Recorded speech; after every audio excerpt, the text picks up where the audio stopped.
शामिल होने के लिए। वक्त की थोड़ी कमी होने के कारण मुझे यहीं पर ही खत्म करना पड़ रहा है, लेकिन प्रवासी मजदूरों के मुद्दे पर बीजेपी ने दरअसल महाराष्ट्र सरकार पर नाकाम रहने का आरोप लगाया है, जिससे भड़की शिवसेना ने अपने मुखपत्र सामना के जरिए यूपी के सीएम योगी पर बड़ा हमला करते हुए लिखा कि यूपी के सीएम अपने ही राज्य की जनता को अंदर नहीं आने दे रहे हैं। और ये ठीक उसी तरह है जैसे हिटलर ने दूसरे विश्व युद्ध के दौरान यहूदियों को मारा था। योगी सरकार अपने ही लोगों को राज्य में प्रवेश न देकर उनके साथ अमानवीय व्यवहार कर रही है।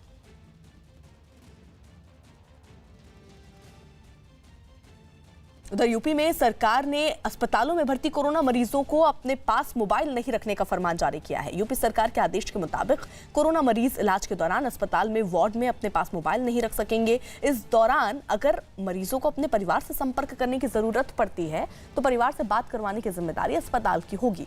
इसके लिए वार्ड इंचार्ज के पास 2 फोन रखे जाएंगे, जिससे जरूरत पड़ने पर मरीजों की बात उनके परिवार वालों से करवाई जा सके। यूपी सरकार के इस फैसले पर एसपी अध्यक्ष अखिलेश यादव ने हमला किया। उन्होंने कहा कि अस्पतालों की खराब हालत छिपाने के लिए सरकार ने मोबाइल पर रोक का फैसला किया है। उधर भदोही जिले से एक वीडियो सामने आया जिसमें आधे दर्जन लोग मिलकर एक बुजुर्ग समेत उसके परिवार के लोगों की लाठी डंडे से पिटाई कर रहे हैं। ये चौंकाने वाला वीडियो सोशल मीडिया पर वायरल हो रहा है और ये तस्वीर भदोही जिले के औराई कोतवाली क्षेत्र के खेतलपुर गांव की है। बताया जा रहा है कि ये झगड़ा जमीनी विवाद की वजह से हुआ, जिसमें एक पक्ष के अपने विरोधियों के परिवार को डंडा मारने का आरोप है। इस मारपीट में 3 लोग गंभीर रूप से घायल हुए हैं। पुलिस ने इस मामले में 5 लोगों के खिलाफ नामजद और 2 अज्ञात लोगों पर मुकदमा दर्ज किया।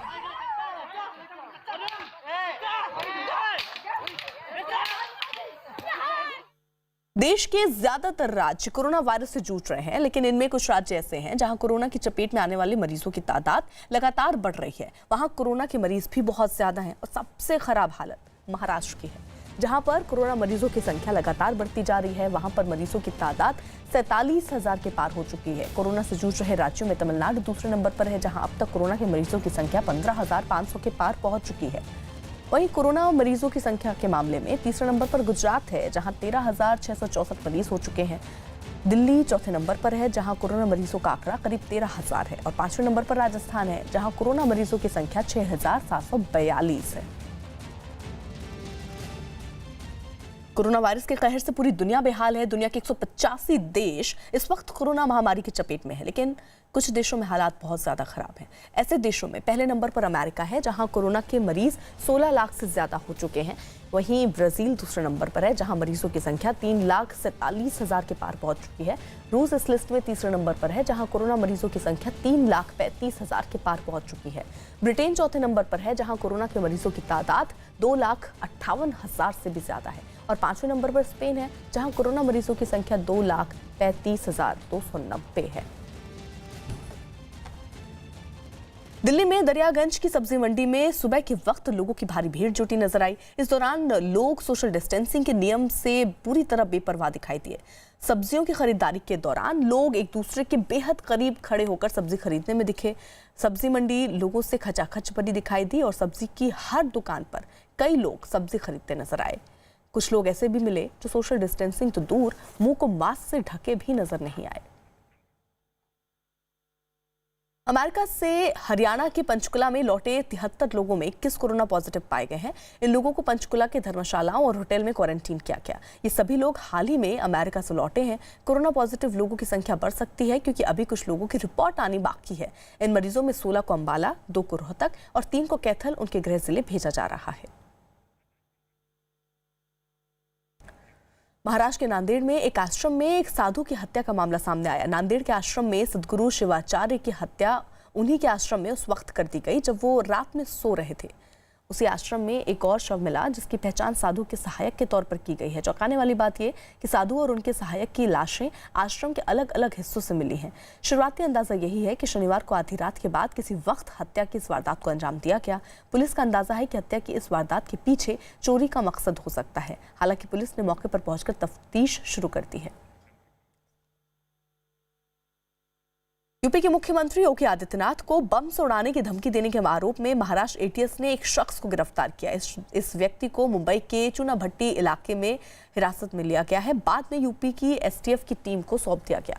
22 मई को लखनऊ पुलिस मुख्यालय के सोशल मीडिया डेस्क पर आरोपी के मोबाइल फोन से योगी आदित्यनाथ को बम से उड़ाने की धमकी का एक मैसेज मिला था। इसके बाद मोबाइल लोकेशन के आधार पर ये गिरफ्तारी की गई। आरोपी का नाम कामरान अमीन खान बताया गया है, जिसे आज कोर्ट में पेश किया जाएगा।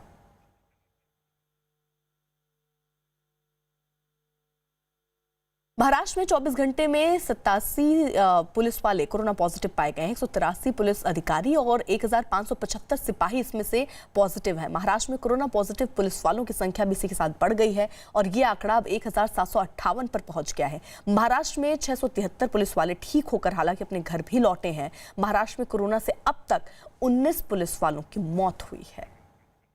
पिछले 24 घंटों में बीएसएफ में कोरोना पॉजिटिव के 21 नए मामले सामने आए हैं। सभी कोरोना पॉजिटिव जवानों को इलाज के लिए अस्पताल में भर्ती कराया गया। बीएसएफ में अब तक कोरोना के कुल 406 मामले सामने आ चुके हैं, जिसमें 286 जवान पूरी तरह से ठीक हो चुके हैं, जबकि 120 जवानों का अब भी इलाज चल रहा है। उत्तर कोरिया के शासक किम जोंग उन की तस्वीर एक बार फिर नजर आई है। उत्तर कोरिया मीडिया ने रविवार को किम जोंग उन की कुछ तस्वीरों को जारी किया। इन तस्वीरों में किम उन अपने सेना के अधिकारियों के साथ मीटिंग करते दिखाई दे रहे हैं। उत्तर कोरिया के सरकारी मीडिया के मुताबिक सेना के अफसरों के साथ मीटिंग में किम जोंग उन ने देश के परमाणु हथियार के भंडार को लेकर चर्चा की और सेना को चौकन्ना रहने का आदेश दिया।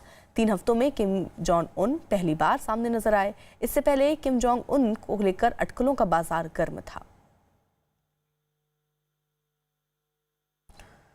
दिल्ली के छतरपुर इलाके में अपने घर लौटने की उम्मीद में बड़ी संख्या में प्रवासी मजदूर जुट गए हैं। ये मजदूर अपने और कागज की जांच के इंतजार में लंबी लाइन में खड़े हैं। तापमान लगातार बढ़ता जा रहा है, लेकिन मजदूरों की बेबसी है कि वो घर जाने की मशक्कत करते हुए दिख रहे हैं।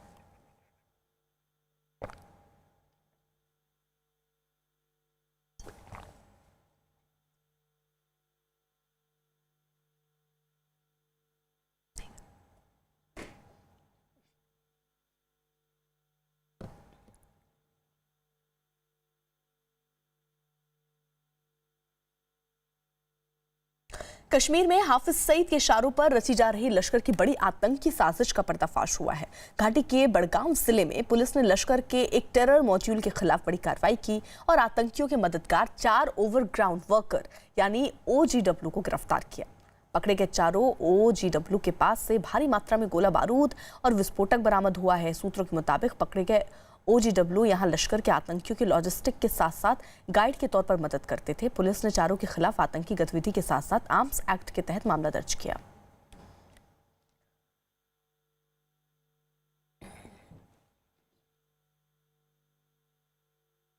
कश्मीर घाटी में सुरक्षा बल ने अपने एक सर्च ऑपरेशन के दौरान आतंकियों के ठिकाने का पता लगाना है। खुफिया सूत्रों की मिली जानकारी के मुताबिक कार्रवाई करते हुए सेना की एक टुकड़ी, पुलिस और सीआरपीएफ की मिलीजुली टीम ने पुलवामा जिले के फ्रसपुरा के बागों में बने ठिकानों पर जब छापा मारा तो वहां आतंकियों के छिपने के निशान मिले। सुरक्षा बल की टीम का सर्च ऑपरेशन अभी भी जारी है। आतंकियों के छिपने के ठिकानों की तलाशी के दौरान सुरक्षा बल को कुछ आईडी बनाने का सामान और आईडी भी मिला है।